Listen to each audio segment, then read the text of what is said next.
আওয়ামী লীগের যে তওবার সুযোগ ছিল গত পরশু দিনে গোপালগঞ্জের ঘটনার আওয়ামী লীগের তওবা করার সুযোগ নেই।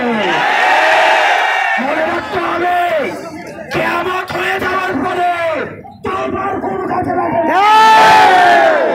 সেজন্য আওয়ামী লীগকে ভোটের সুযোগ দেওয়া হয়েছিল। আওয়ামী লীগ এখনো পর্যন্ত গোপালগঞ্জের ঘটনা ছিল স্পষ্ট বার্তা। 4 কোটি মামুন আপনাদের স্পষ্ট বার্তা দিয়েছে। আওয়ামী লীগ যদি কোনোভাবে ফিরে এই 4 কোটি মামুনের সন্তানদের পরিণতি কি হবে সেটি আপনারা গোপালগঞ্জে দেখেছেন। আমরা বাংলাদেশ আওয়ামী লীগ গঠন করা শুরু করেছি, সেটা আপনাদেরকে শেষ করতে হবে। সবাই একবার আমার সাথে, আমরা কি বাংলাদেশকে কাকে ছেড়ে দিয়েছি? ওই ছটা বাজার দখলদার বাংলা নেতার বাপ দাদা